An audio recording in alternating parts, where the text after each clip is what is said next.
Apocalipsis. Habíamos visto el versículo 1, el que habla de la fuente de revelación, ¿sí? Está bien, ¿no? El primer capítulo de Apocalipsis forma una introducción de todo el libro y consiste en un breve párrafo que se da el título y el propósito de lo escrito en los 3 primeros versículos, seguido por una salutación del 4 al 8 y la visión de Cristo del 9 al 20. Así está más o menos estructurado el primer capítulo del libro. Y entonces hoy vamos a ver la segunda, que es el contenido de la revelación. Vamos al versículo 2 de Apocalipsis 1. Dice la palabra: el cual dio testimonio de la palabra de Dios y del testimonio de Jesucristo y de todo lo que vio. ¿Sí? Y lo primero que nos llama la atención es testimonio de la palabra de Dios. ¿Cómo se puede dar testimonio de la palabra de Dios? Recuerden, ya habíamos visto que esto era la revelación, ¿sí? ¿De quién? Y habíamos visto que en el término revelación de Jesucristo había 2 instancias. ¿Cuáles eran? Me olvidé. Eso vino la semana anterior. Había 2 instancias, lo que muestra la revelación de Dios a través de Jesucristo, ¿sí? Dios revela a través de Jesucristo por el ángel a Juan. Veíamos el orden, ¿o no? ¿Sí? Dios, eso dice el versículo 1, Dios revela a través de Jesucristo por el ángel a Juan. ¿Sí? Ahora, esa era la una posición. ¿Cuál era la otra posición? Que la revelación de Jesucristo quiere decir que se muestra o que se da testimonio de quién es Jesucristo como Dios. ¿Sí? ¿Sí recuerdan? No se olviden de eso. Las 2 instancias de lo que significa la revelación de Jesucristo. ¿Puedes repetir la segunda? ¿Cómo? La segunda. Por favor, repita la segunda. La segunda es la revelación de Jesucristo, de que Jesucristo es Dios. ¿Sí? Es la revelación de Jesús. ¿Por qué? Porque Él es el Cordero que abre los sellos, etc. ¿Sí? Él es el Cordero inmolado, el que va a venir a salvarnos. Es decir, la revelación de quién es Jesucristo.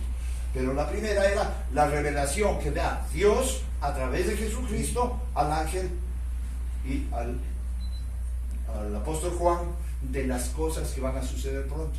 ¿Sí? Entonces hay esas 2 instancias cuando hablamos revelación de Jesucristo. ¿Sí? Ahora sí no nos olvidamos. Juan escribió Apocalipsis. Sí. Juan escribió Apocalipsis.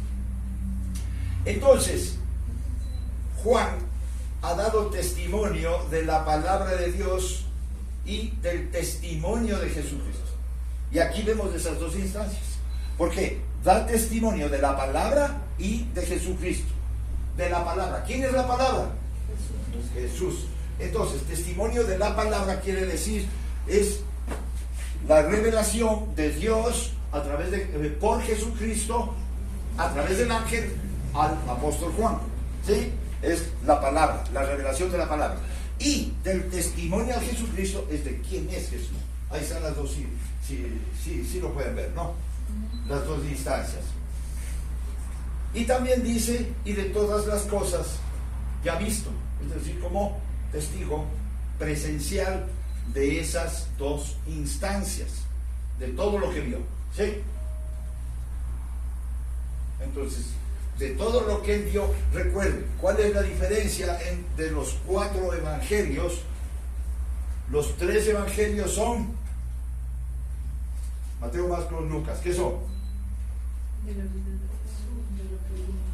Sí, pero ¿qué son? Ellos concuerdan, los 3. Juan no. ¿Por qué? Porque Juan está mostrando la divinidad de Dios, de Jesús. que Jesús es Dios. ¿Sí? Los otros, como que muestran la vida de Jesús. La vida, los milagros, difieren en algunas cosas en la esencia. En algún momento veremos de esas diferencias. Pero lo que está mostrándonos este texto es que él vio. ¿Quién? Juan vio. Fue testigo ocular ¿de qué? De las dos instancias.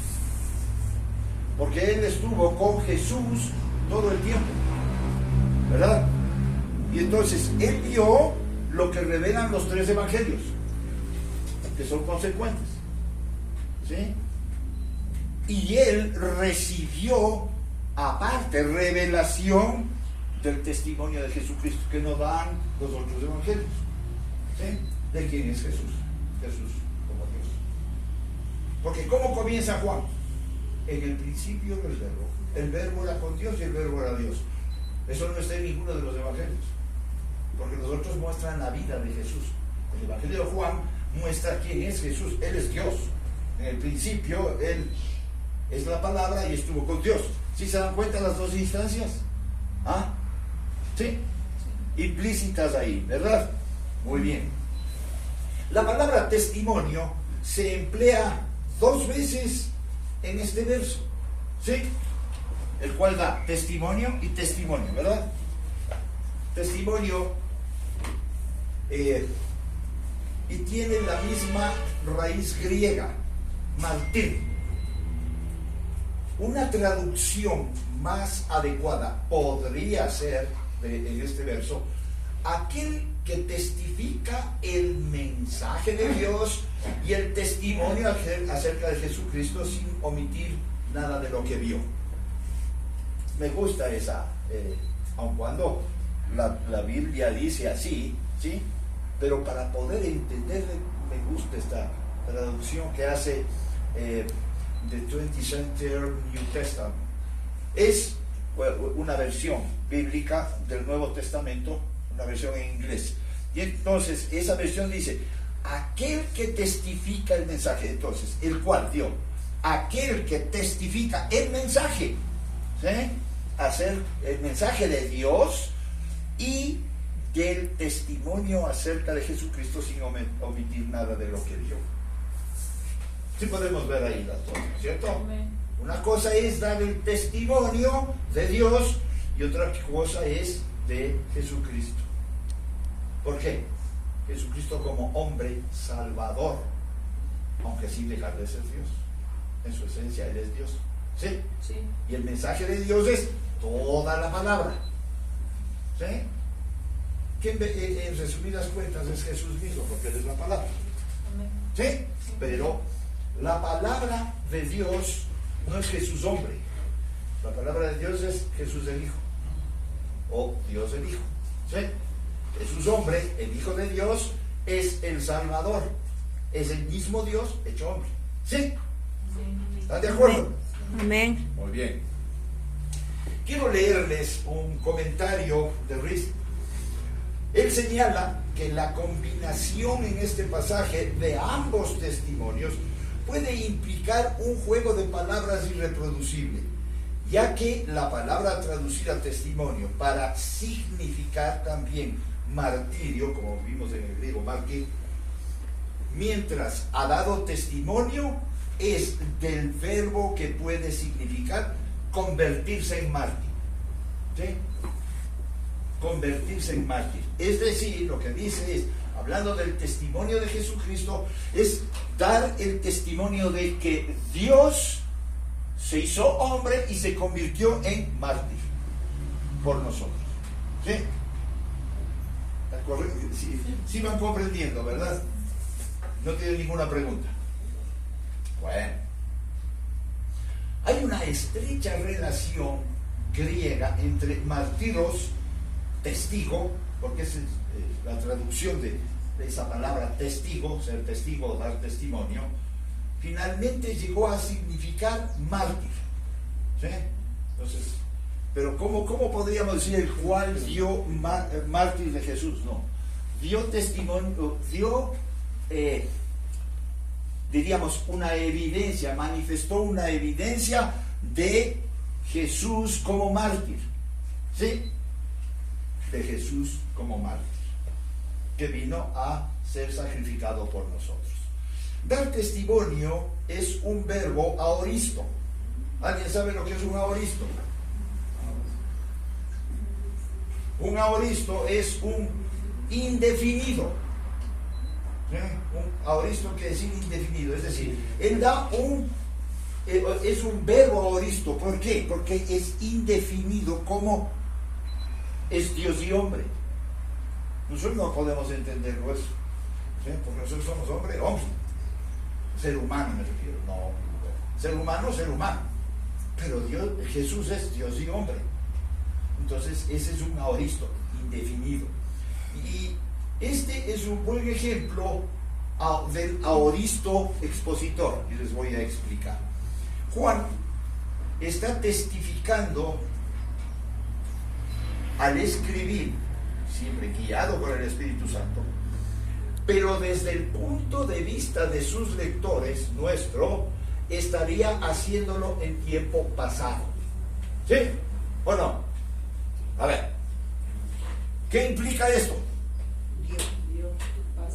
Pasado, ¿no es cierto?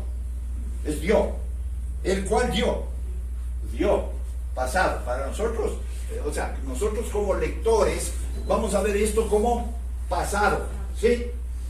Pero este es un aoristo epistolar, así se determina, un aoristo epistolar que se traduce como un presente progresivo, por eso es indefinido. Mirándolo como un verbo, dio, lo vemos como pasado. Pero, ¿qué es lo que está diciendo el Señor? El cual da testimonio. ¿O no es para nosotros? Si yo digo el cual dio testimonio, digo, Dios, ¿no es cierto? Pero Apocalipsis es un presente progresivo para mí, ¿sí?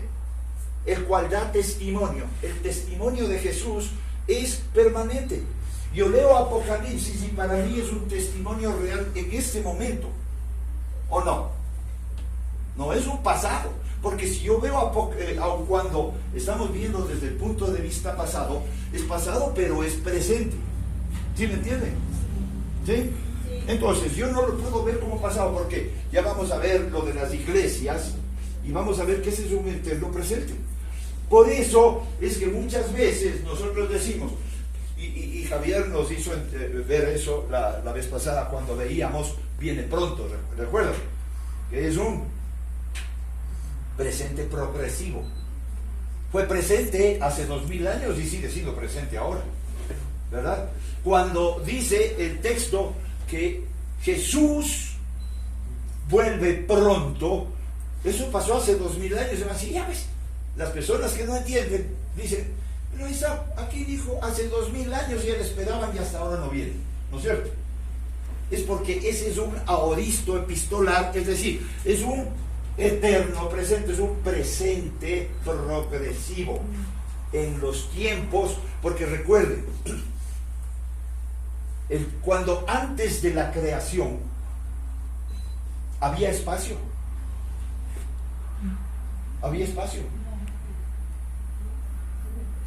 ¿y dónde estaba Dios? Si había espacio, no había espacio. Es Dios. Dios creó el espacio. ¿Sí? Es difícil entenderlo eso. Dios es todo. ¿Todo qué? En espacio. No hay espacio. Pero dice que Dios creó el espacio. Y creó el tiempo.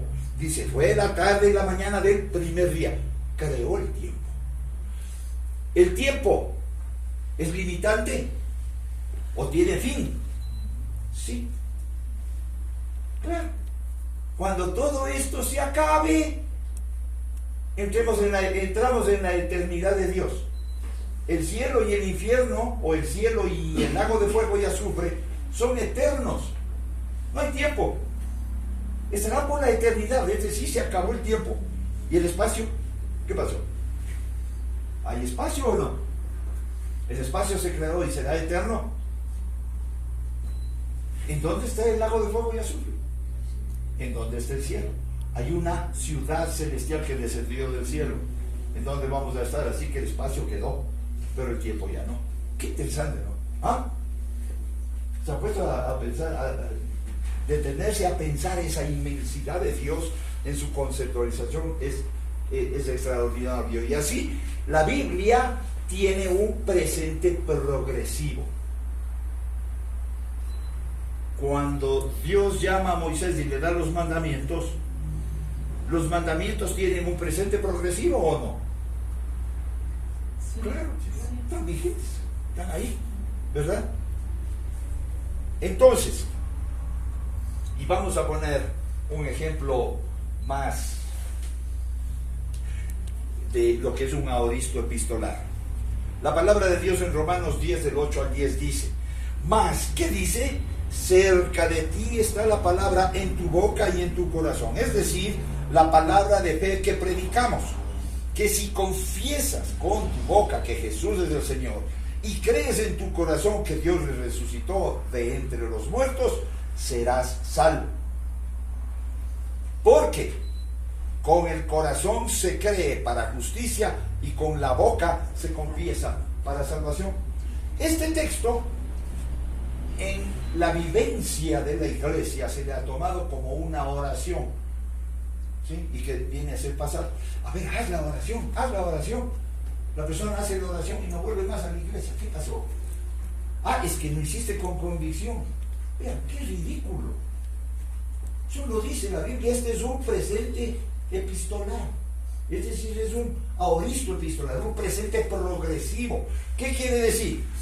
La evidencia de que has nacido de nuevo es que con tu boca confiesas que Jesús es el Señor todos los días de tu vida. ¿Sí? Ese es un presente progresivo. No es que haces una oración en un momento y ya eres salvo. No dice eso la palabra. ¿Y es por qué? Porque le tomamos como un pasado, como un dio testimonio, ¿no es cierto? Pero es una progresión de vida el que la persona confiesa con su boca que Jesús es el Señor y cree en su corazón todos los días de su vida. No es que yo creo hoy y mañana ya no creo. Pónganse a pensar, ¿por qué Dios usa las pruebas? ¿Por qué? Pero una persona que dice ser cristiana tiene que someterse a pruebas para ver si es que es. Porque qué lindo es alabar, predicar, saltar, bendecir, cuando todo me va bien, ¿no es cierto? Cuando tengo trabajo, cuando tengo provisión, cuando todo hay comida, hay sanidad. ¿Quién no dice gloria a Dios? Pero a ver en la prueba. Eso es lo que el diablo le dijo a Dios. Claro, si le tienes cubierto, ¿cómo te van a dar Job? Dijo, a ver, te doy permiso. Ahí viene la prueba. Veamos. Y el corazón se mantiene hasta el final. Es decir, todos los días de mi vida voy a confesar que Jesús es el Señor, que Jesús es mi Salvador. Y cuando hoy cantábamos, eres mi protector, no es una canción que la canto, Él es mi protector. Pero para yo sentir la protección del Señor debe haber dificultades. De lo contrario, no, Él es mi protector, yo estoy protegido. ¿Sí? Y una frase cristiana, si no fuera por Dios, ¿no es eso? ¿Sí? Eso decimos vulgarmente. El confesar que Jesús es el Señor en los momentos difíciles, eso es un presente progresivo. ¿Sí? Por eso es que con el corazón se cree para justicia y con la boca se confiesa para salvación todos los días de mi vida. ¿Sí? Y se confiesa para salvación no está diciendo para ser salvo, sino es la evidencia del salvo que un día va a recibir la salvación eterna el rato que esté en el cielo. ¿Sí? Porque hoy tenemos la promesa, la seguridad de que somos sellados por el Espíritu Santo, de que somos salvos. Pero efectiva se hace el momento que yo muero y me voy al cielo. ¿Sí? Muy bien. De la palabra de Dios y del testimonio de Jesucristo. porque hemos visto que es la palabra testimonio. La palabra de Dios significaría, según la definición de el comentario de Charles, la revelación dada por Dios y atestiguada por Jesucristo, que vimos la semana anterior como un genitivo subjetivo. ¿Sí se acuerdan? Un genitivo subjetivo es que la revelación es dada por Dios. Y aquí, miren, Jesús es Dios. ¿Sí? Jesús es Dios. Es decir, que la definición de la revelación de la palabra es dada por Él como Dios y testificada por Él como hombre. ¿Sí me hago entender? ¿Sí? Es decir, el testimonio que está dando está en las dos implicaciones en uno. Es decir, la revelación dada por Dios. Jesús es Dios. A ver, ¿quién creó los cielos y la tierra? ¿Sí? Dice, en el principio era el verbo era con Dios. Vamos a Génesis, capítulo 1, 3, 6, 9, 14, 21, 24 y 26. Dice, y dijo Dios, ¿no es cierto? Está hablando verbal. Y dijo Dios, no dice y pensó Dios. ¿Sí? Y si yo veo que Juan, guiado por el Espíritu Santo, me muestra que en el principio era la palabra y por la palabra fue creado todo. ¿Quién es la palabra? Dios el Hijo. Y por Él fue creado todo lo que existe. Jesús como Dios, ¿no es cierto? Entonces, ¿qué es lo que está diciendo? La revelación dada por Dios a través de la palabra, ¿no es cierto? Dada por Dios, Dios el Hijo, dada por Jesús, ¿sí? Pero atestiguada de Él como hombre, porque Él vivió lo que yo no podía vivir, tomó mi lugar desde el vientre de María hasta la resurrección, porque Él fue juzgado, se fue en mi lugar al infierno, primero murió, se fue al infierno y de ahí resucitó, pagó mi deuda y Él resucitó. Entonces, es el testimonio, ese es atestiguado. Todo lo que está escrito y Él dijo como Dios, Él lo hizo como hombre. ¿Sí? ¿Estamos de acuerdo? Porque Él es Dios y hombre. Muy bien. Si tienen alguna pregunta, por favor, me la dicen. Por eso a mí me encanta Apocalipsis, sí. Está sentado a la diestra del Padre, es Jesús, como hijo. Hombre. No puede estar sentado a la diestra de Dios como Dios. Entonces, Él sigue siendo Dios y hombre. ¿Sí? Y aquí viene un problema teológico. Y yo le preguntaba al director de teología de un instituto bautista en Estados Unidos que vino, yo le decía, a ver, si Jesús está sentado como hombre todavía, ¿hasta cuándo? Y él me decía, mira, esa es la dualidad de Dios, que se limitó para también ser hombre por la eternidad. Le digo, hijo, está grave eso, hermano. ¿O no? Ahí sí está grave. O sea, Dios tiene esa dualidad eterna. Le digo, ¿y qué pasa cuando Jesús dice que entregará todas las cosas a Dios, al Padre? Y va a tener la misma gloria que tenía desde un principio como Dios. Entonces, en ese momento se terminará ese Dios hombre. ¿Sí? ¿Sí? Entonces, vean, son cosas muy, muy complicadas en la palabra de Dios, pero yo no puedo eliminar la esencia de Dios. Pues por la eternidad que Dios ya se hizo hombre y va a vivir, y decía, y va a vivir limitado en su omnipresencia. Le digo, hermano, ¿qué estás diciendo? Si es un solo Dios, no puede ser eso. ¿Sí? Es mientras todas las cosas estén sujetas a sus pies, para que te entregue al Padre y sea uno con el Padre, es decir, un solo Dios. No es que va a ser eterno. ¿Sí? Muy bien. Y por eso es atestiguada, dar testimonio de Jesús. ¿Hasta cuándo el testimonio de Jesús? Hasta que entregue. Hasta que entregue. ¿Cuándo? Que tiene que venir a reinar. ¿Cómo reina? ¿Como Dios o como hombre? Como hombre. Como hombre, porque dice que Jesús vendrá a reinar en el milenio. ¿No es cierto? Nos dice Dios. Él como hombre. Pero Él reinará por la eternidad como un solo Dios. ¿Sí? Pero Él ya está, él fue, su cuerpo ya no es el cuerpo de hombre, pero va a reinar Con cuerpo glorificado. Y los que estamos con También con cuerpo glorificado. Sí, por eso es que tampoco podemos pecar. Y ahí ya no hay pecado, porque dice que Jesús vendrá sin relación con el pecado. No porque Jesús pueda pecar. En la relación con el pecado es este cuerpo. Y sobre quienes vamos a reinar. Aun cuando no es el reinado en el hecho de que Dios nos va a dar autoridad, haz lo que quiera. No habla de eso. ¿Sí? Entonces, el reinado de Dios con sus santos en su segunda venida será con cuerpo glorificado. ¿Sobre quiénes? Sobre toda la humanidad que tendrá ¿qué cuerpo?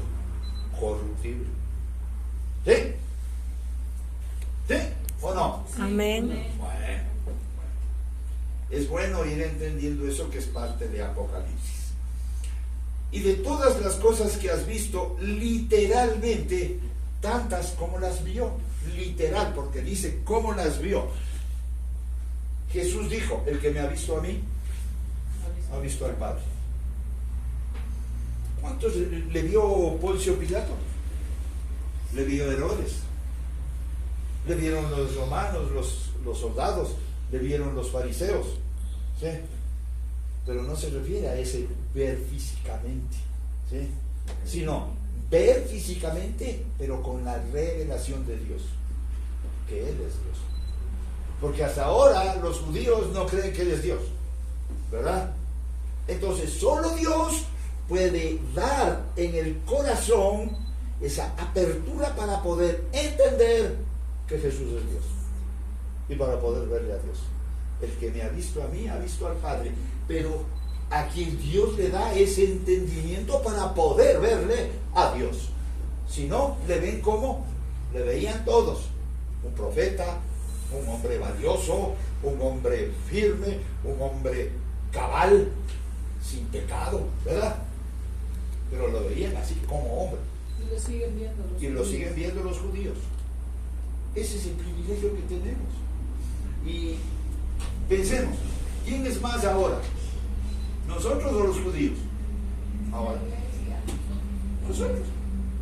Somos hijos. Ellos son una nación elegida. Ellos no son hijos. Si un judío se convierte, es hijo, ya no es judío. Ya no es la nación elegida por Dios. ¿Sí? Hay que diferenciar la elección de la nación y la elección de sus hijos. Eso es diferente. ¿Sí? ¿Por qué Dios eligió esa nación? Porque es la soberanía de Dios. Porque es lo que discuten ahora. ¿Por qué si es una nación tan mala, ¿no? Llena de muertes, llena de guerras, llena de... ¿Por qué la eligió? Porque Dios es Dios. ¿Qué tengo que discutirle a Dios? ¿Ah? Como nación. Y otros dicen: ahí están estos hijos de Dios. En el mundo encuentro más valores que los hijos. ¿O no? En las iglesias. ¿Qué pasa con las iglesias? ¿No es cierto? Pero Dios escogió lo vil y menospreciado del mundo para avergonzar a los sabios. Ese es Dios. Esa es su soberanía. Y nadie puede discutir su soberanía. El mejor texto griego no existe como para dar una luz a esto. De modo que muchos comentaristas toman este texto como una aposición. ¿Qué quiere decir una aposición? ¿Qué es una aposición? Es una yuxtaposición, es decir, una unión de dos elementos lingüísticos, ¿sí? Dos elementos que se juntan, dos palabras o dos frases de idéntica categoría gramatical. Eso es una una aposición, ¿sí? La unión de dos palabras que tienen el mismo significado gramatical, con la palabra de Dios y el testimonio de Jesucristo. Entonces muchos dicen que es una aposición entre el testimonio, la palabra y el testimonio de Jesucristo. ¿Por qué? Porque no se llega a entender. Yo al menos no le veo como una aposición. Yo no le veo una aposición. No son dos palabras similares que gramaticalmente tienen la misma traducción. No le veo. Yo sí veo dos cosas diferentes. Por ejemplo, el testimonio de la palabra es Dios, Jesús Dios. Y del testimonio de Jesucristo es Jesús hombre. Yo lo tengo muy claro en mi mente. Pero muchos comentaristas, y no voy a decir que son malos comentaristas, son buenos comentarios, pero en esa parte hay un conflicto y dicen, no, esto es una aposición, ¿sí? Es decir, es una yuxtaposición entre dos palabras del mismo significado. ¿Correcto? No sé si me hice entender. Dice que estas dos palabras dicen lo mismo. Yo soy un pésimo profesor. O sea, es lo mismo, pero no es. Dicen que es O sea, yo sí ¿Qué es lo mismo? pero no es. Para mí no es lo mismo. Una cosa es dar testimonio de la palabra, es Dios dando el testimonio de la palabra, de su palabra, y otra es el testimonio de Jesucristo como hombre salvador. ¿Sí? Yo lo tengo claro eso. Pero el testimonio de Jesucristo no viene de Dios. No es de quien viene, es a ver, si yo digo el testimonio de Jesucristo, Él como Dios, entonces yo lo que estoy haciendo es, esto es uno solo, son dos palabras que refuerzan y quieren decir lo mismo, y aquí no quiere decir lo mismo. El testimonio es de Dios, obviamente, pero de Dios, a ver, digamos, supuestamente, yo soy Jesús, ¿sí? Dios y hombre. Entonces voy a dar el testimonio. Yo como Dios doy el testimonio de la palabra, de mi palabra que es verdad, y también doy el testimonio de mi vida como hombre salvador de la humanidad, que es distinto. ¿Sí? Entonces, tú estás hablando que la posición es de las dos frases, no palabras, sino las dos frases. Claro, ¿Cuál es las dos la frases. palabra de Dios y el testimonio de Jesucristo? Ajá. Entonces, la primera es el cual yo testimonio de la palabra de Dios, está hablando de todo el testimonio de la verdad en su concepto global, como la única verdad absoluta de Dios, que es mucho más eterno, más infinito, más global. Y en el testimonio de Jesucristo solo habla de lo que hizo Jesús como hombre en la tierra para dar testimonio de la verdad. Correcto. Profesor, ¿ya entendieron? Sí. Ahora sí. ¿Sí? Entonces el testimonio de Él como Dios, la palabra Que vivió aquí en infinita, la tierra como hombre. y el testimonio de Jesús como Salvador, como hombre, porque vino a salvar. ¿Sí? Amén. Gracias, muchas gracias. Ahora sí. En el comentario de Sweet dice, esta palabra, y miren, ¿y por qué damos esto? Porque muchas veces se pasa por alto, ¿o no? Leemos en Apocalipsis, ni siquiera me pongo a meditar lo que está diciendo, ¿sí? Esta palabra y testimonio llegaron a Juan en una visión, ¿verdad? Ambas. Esa revelación llegó en una visión al apóstol Juan. Lo dice el comentario de Sweet. El comentario de Gospel traduce el pasaje como en la Biblia, en la James, el cual da testimonio de todo lo que vio, la palabra de Dios y el testimonio de Jesucristo. Me gusta esa traducción, ¿sí? Entonces dice, el cual, ¿quién? Juan, da testimonio de todo lo que vio. ¿Qué vio? Ahora Jesús. ¿Qué vio? A Jesús y también a la palabra. Por eso es el Evangelio de Juan que es diferente a los evangelios sinópticos, que son los tres. ¿Sí? Entonces, da testimonio de lo que vio, la palabra de Dios y el testimonio de Jesucristo. Justo lo que decía Julio César. ¿Sí? La palabra de Dios como un todo, global, eterno, y como Jesucristo el cumplimiento de una parte de la palabra de Dios. ¿Sí? ¿Sí? Como Él, como Salvador de la humanidad, que está en el contexto bíblico, en toda la Biblia también. ¿Sí? Muy bien. ¿Estamos de acuerdo? Amén. Vamos a ver versículo 3. ¿Sí tenemos tiempo? Sí, yo creo que no. Ya la 3 vemos la próxima semana. No les quiero cargar mucho. No, Nos vamos a pasar a las 12. ¿Ah? ¿Qué opinan? Sí. sí. Vamos a ver las bienaventuranzas de los recipientes. Versículo 3. Dice: bienaventurado el que lee y los que oyen. Esto es muy interesante. Vean acá está en Pronombre singular. Bienaventurado el que lee y los que oyen las palabras de la profecía y guardan las cosas que están escritas en ella, porque el tiempo está cerca. ¿Sí? Entonces, el que lee y los que escuchan, ¿no es cierto? Muy bien. Primero, vamos al el que lee. El contexto indica claramente que se refiere a alguien que lee el libro, a otros los que oyen. ¿Sí o no? Entonces, soy bienaventurado yo por leer en voz alta a ustedes, y ustedes bienaventurados por escuchar. Entonces, la bienaventuranza va en el mismo nivel, no solo para mí que leo, sino para ustedes que escuchan.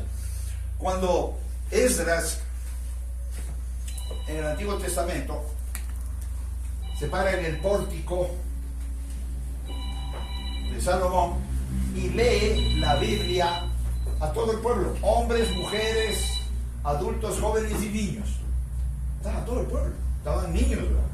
¿No? Por eso yo no comparto eso que si lleven a los niños de la escuela dominical. Los niños deben estar ahí. Si vemos a un niño que no se sujeta, hay que decirle al papá y a la mamá: aprenda a sujetar a su hijo, nada más. Pero no, para que no moleste, lleven. Yo no comparto, pero bueno, eso es una ¿qué diríamos? Forma de vida de la iglesia. ¿A quién se le ocurrió? No sé. Pero el texto indica claramente que se refiere a alguien que lee el libro y a otros que escuchan. Esto justifica la traducción de la Reina Valera actual: el que lee en voz alta. ¿Por qué? Porque si yo leo en voz baja, ¿quién escucha? ¿Sí? Entonces un poquito aclara en esa traducción y dice: los que leen en voz alta y los que escuchan. Y por eso les decía, como Esdras cogió y leyó toda la ley en el pórtico de Salomón a todo el pueblo, y todo el pueblo estaba atento. ¿Y sabe lo que es la ley? Lo del Pentateuco. Dijo: grave. Leer el Levítico nomás. Si yo pongo a leer el Levítico, unos se duermen, otros se aburren, otros se van, ¿o no? Y ahí Esdras leía. Pero miren lo que es una bienaventuranza que da Dios. Dice: a los que leen, al que lee y los que escuchan. Es decir, hay que leerla en alta voz. Y que es diferente a la lectura individual que yo deba tener. ¿Sí? Mi lectura es un tiempo con Dios, Dios me habla. Pero también es necesario. ¿Y por qué Dios estableció la iglesia? Por eso. Bienaventurado el que lee y los que escuchan. ¿Sí? Porque ahí se aprende. El hecho de decir bienaventurados es porque va a aprender. El rato que yo leo el texto, aprendo yo y aprenden ustedes. ¿Sí? Entonces, no es el estudiante privado, sino la persona que lee en voz alta a la congregación. Al principio era un laico el que leía, pero más tarde fue un miembro del clero. Así se estableció al principio, era un laico cualquiera. Entonces, a ver, lee la palabra, vamos a leer todo Apocalipsis. ¿Sí? y se designaba así. Pero luego ya se vio a un clérigo, que sea el que lee y los demás escuchan. Al referirse a lo escrito como las palabras de esta profecía, que dice los que leen las palabras de esta profecía, Juan, dirigido por el Espíritu Santo, deliberadamente coloca el libro de Apocalipsis en el mismo nivel de los libros proféticos del Antiguo Testamento. ¿Sí? Entonces, no está hablando de esta profecía solo el libro de Apocalipsis, sino que Dios, a través de Juan, nos está mostrando que es toda la profecía bíblica. ¿Sí? Cuando habla de de esta profecía es desde Génesis a Apocalipsis todo lo que es profético. ¿Sí? Ya, porque hay quienes que dicen esta profecía y solo dicen, no, Apocalipsis. Bienaventurado el que lee Apocalipsis. No. Bienaventurado fue Esdras, sí. Leyó toda la ley. Y todo el pueblo de Israel que escuchó. Así que yo no puedo decir, entonces solo cuando leas Apocalipsis eres bienaventurado y yo bienaventurado por escuchar. No dice eso el texto bíblico. Pero hay intérpretes que lo ven así. Pero no, aquí está hablando de todo el Antiguo Testamento. Y el Señor, para ratificarnos, lo vuelve a hacer lo mismo en Apocalipsis 22, 7, 10 y 18. Y les voy a leer de corrido. He aquí yo vengo pronto, bienaventurado el que guarda las palabras de esta profecía, la profecía de este libro. También dijo, no selles las palabras de la profecía de este libro, porque el tiempo está cerca. Yo testifico a todos los que oyen las palabras de la profecía de este libro, y si alguno añade a ellas, Dios traerá sobre él las plagas que están escritas en este libro.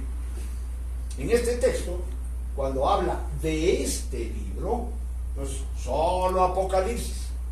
No. El libro de Daniel, ¿me está hablando de Apocalipsis o no? Sí.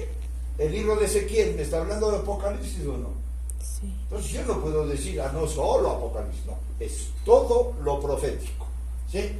Y quien añada algo, todas las plagas de Egipto. Por eso es lo que uno debe tener temor de Dios al ponerse a interpretar Apocalipsis. Yo tengo miedo, soy sincero, a mí me da temor. Yo no quiero decir algo que Dios no diga en su palabra. Y por eso quiero estudiar. Y no decirlo así, interpretando nomás, porque es un riesgo. ¿O no? Total. Miren lo que dice. Si alguno añade a ellas, Dios le traerá sobre él las plagas que están escritas en este libro. ¡Wow! Entonces aquí lo que el Señor está diciendo es cuidado con lo que dices. ¿Sí? ¿Sí o no? Sí. Muy bien. Eso no quiere decir, mejor no estudiamos Apocalipsis, estudiamos. ¿Sí? Debemos guiarnos más, es que dice que bienaventurados seremos. Claro. Y tener siempre el cuidado de que si algo está mal, estar con el corazón y la disposición a que pueda yo ser corregido. ¿Sí? Y no ser un absolutista. Eso es un riesgo. ¿Sí? Amén. Pero el oyente debe ser también un hacedor y guardar las cosas que en ella están escritas. Debe ser un hacedor, porque dice, y guardan, ¿o no? Entonces aquí viene un compromiso para mí y compromiso para ustedes. Guardar lo que se dice, es decir, vivir, ¿o no? Ese es un riesgo. Quiere decir que si yo dijera algo que no va en la verdad y ustedes la guardan, ¿saben lo que me va a pasar a mí? ¿Ah? ¿Qué riesgo, no es cierto? ¿O no es un riesgo? Riesgo para mí y para ustedes también. Porque al mismo tiempo de ser bienaventurados por lo que se dice de lo que es la verdad, también existe el otro riesgo. ¿Ah? Que es lo contrario. ¿Sí? Por eso es peligroso.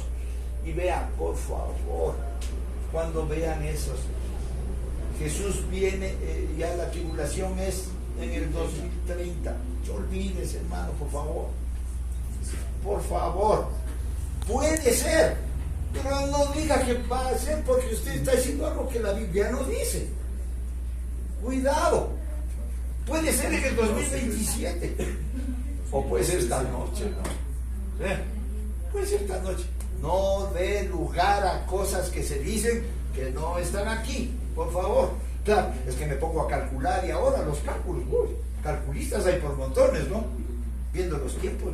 Y Jesús, siendo Dios, Él dice, como hombre, dice, el día y la hora solo la sabe el Padre, ni el Hijo. No dice que Él como Dios no lo sabe, Él es Dios. Él como hombre no lo sabe, Hijo. ¿Ah? Jesús. Así que, cuidado. Los tiempos, estamos viviendo los tiempos finales. Es los tiempos finales. Es la evidencia, ¿no? Cuando solamente el amor de muchos se ha enfriado, y vaya a ver ahora cómo es. Padres contra hijos y se insultan y se pegan. La nuera contra la suegra. Es un horror hoy lo que se vive. ¿Sí? Es tremendo. Y entonces, esa es una característica de este tiempo. Y cuando habla del amor de muchos se enfriará. Miren cómo el amor de la iglesia se ha enfriado para con Dios. ¿O no es así? Sí. Antes se vivía iglesia todos los días, hoy los domingos. Y algunos ni los domingos. ¿Ah? Eso es que el amor hacia Dios se enfrió. Característica de este tiempo. Característica. Porque no me importan los problemas que pueda haber en una iglesia. Todas las iglesias tenemos problemas. Y yo vengo por Dios. Yo vengo por Él. Porque Él es mi Señor. Porque Él dio su vida por mí. Y como yo no voy a sacrificar algo de mi tiempo para darle a Él. Eso tiene que ser todos los días de mi vida. Sacrificar un momento para leer su palabra. Cuando nos pagan, ahí sí no tenemos problema en no sacrificar el tiempo. Me cuesta ir, pero tengo que ir, ¿no es cierto? ¿Ah? Y el Señor, el dueño del oro y la plata, ahí sí me cuesta. Hermanos, ¿qué nos va a pasar? Porque se ha cumplido la palabra. Y esta es la primera de las 7 bienaventuranzas que se halla en el libro de Apocalipsis. Vamos a ver Apocalipsis 14:13. Y oí una voz en el cielo que decía, escribe. A ver si podemos ponerlo. Gracias. 14:13. Y oí una voz en el cielo que decía, escribe. ¿Le dijo escribe a quién? A Juan. A Juan. ¿Quién le estaba diciendo? A ver. El ángel. No. Dios. Escribe. ¿Qué escribía? Bienaventurados los muertos que de aquí en adelante mueren en el Señor. Todavía, a ver, recuerden, el testimonio dio, ¿sí? Pero es un presente progresivo. Entonces, bienaventurados los muertos que de aquí en adelante, ¿desde cuándo? ¿Desde cuándo se lee de aquí adelante? Desde que la persona muere. Si yo soy una persona incrédula y vengo al Señor hoy, ¿cuándo es para mí de aquí en adelante? Día de hoy. Hoy. ¿Sí? Desde la persona. Para mí fue hace 32 años. Y así para cada uno. Pero para el apóstol Juan, ¿cuándo fue? ¿Cuándo fue? ¿Ah? Sí, aproximadamente 2000 años. Pero ¿en qué momento fue? Cuando le oía a Jesús. cuando murió Cristo. Hoy, cuando murió Cristo. En ese momento. Entonces, de aquí en adelante es apenas murió Cristo. Desde ese, porque nadie podía salvarse sin Jesús. Bienaventurados o felices los muertos que de aquí en adelante mueren en el Señor, porque nosotros vamos a morir en el Señor o seremos arrebatados en el Señor. El cuerpo va a morir, ¿no es cierto? Yo voy a morir en el Señor. ¿Sí? Este cuerpo va a morir en el Señor. ¿De acuerdo? Entonces ese es un presente progresivo. ¿Sí? No es un pasado, sí. Pero ahí habla de los muertos. Ajá. ¿Y nosotros muertos al pecado sería?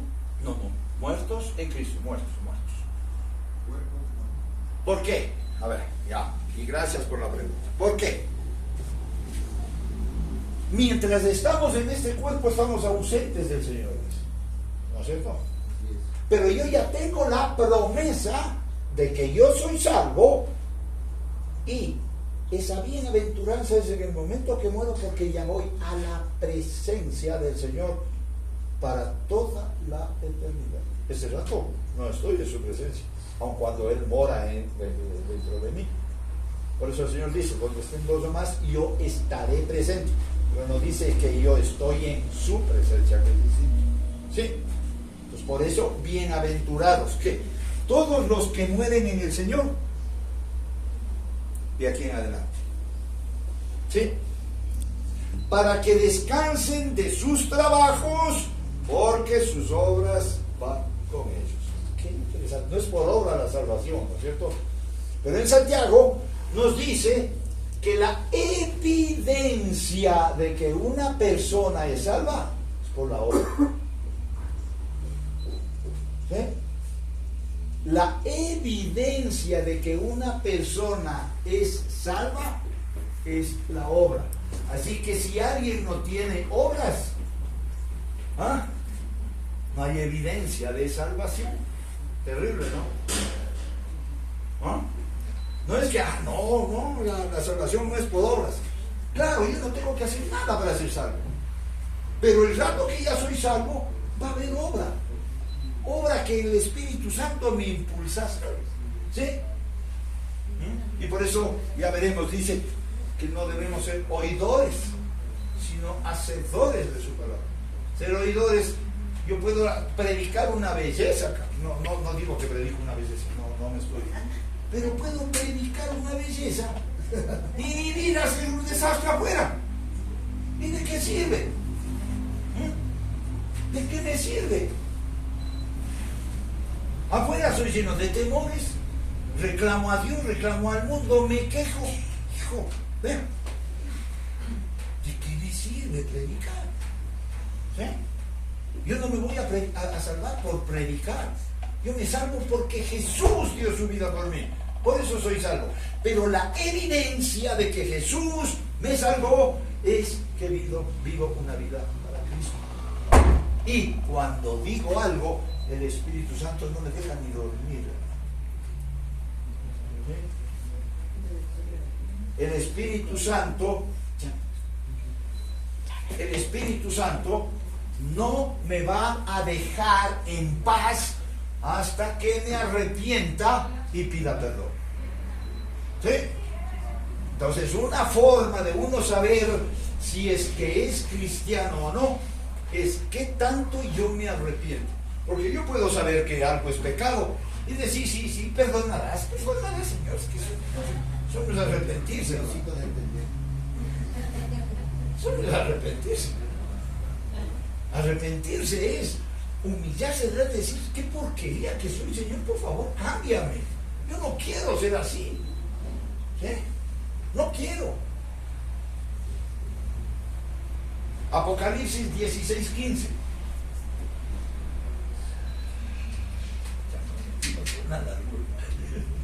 Apocalipsis 16:15. Yo creo que así vamos a terminar. Uy, falta todavía. He aquí yo vengo como ladrón. Bienaventurado el que vela y guarda sus ropas, no sea que ande desnudo y vean su vergüenza. Hoy cantábamos, solo para ti danzaré. ¿Sabes qué estoy diciendo con mi boca una promesa al Señor? Solo para ti danzaré. ¿Ah? Y eso es difícil, ¿no es cierto? ¿Ah? ¿Qué tanto lo que dice mi boca es lo que yo hago? También cantábamos una muestra de mi adoración y aplaudo con mis palmas, eso es, con mis saltos, con mi danza, dice, como momia, ¿no sé? O sea, ¿qué parte de lo que yo digo hago? ¿Qué parte? Es un compromiso mío con Dios. Y en Apocalipsis dice, lo que prometas delante del Señor, no tardes en cumplirlo, porque es mejor que no prometas a que prometas y no cumplas.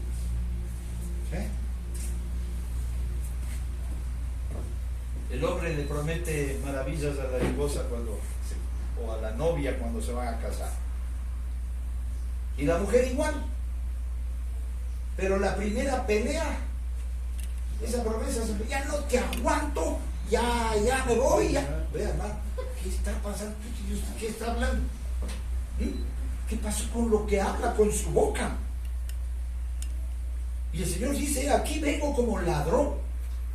Quiere decir, el rato menos pensado, el rato que no se imaginan. Bienaventurado el que vela. ¿Qué es velar? ¿Qué es velar? Vigilar, estar atento. Así debo estar atento con mi vida. Mi vida le pertenece a Jesús. No quiero mancharle, no quiero ofenderle. Y le ofendo con mis pensamientos, con los dichos de mi boca, con lo que oigo, con lo que veo. Ayer yo veía una película, me gusta la trama de la película. ¡Qué boca sucia! Hermano, vea, la noche amarga que pasé. Dios me decía, ¿qué porquerías ves? Claro, no, es buena la trama, me gusta. Yo decía, Señor, perdóname. Dame sabiduría para apartarme de eso. Dame sabiduría que cuando me enojo no ofenda. ¿O no? Porque ofendemos con nuestra boca. Y si no, con nuestros pensamientos. Y empezamos a decir, ya sea de lo que se va a morir. Mira, ¿qué tanto yo veo a Dios como santo? Eso es velar. Y guarda sus ropas. ¿Qué es guardar sus ropas? Cuando yo me voy a comprar un terno, le tengo bien cuidado con forro. Y mi alma llena de basura, ¿no es cierto? ¿Ah? Veo lo que no debo, oigo lo que no debo, participo de lo que no debo. ¿Y qué pasa? El Apocalipsis me está mostrando cosas que van a venir en el futuro difícil. Y el Señor dice, bienaventurado el que guarda y cuida sus ropas. No sea que ande desnudo y vean su desnudez.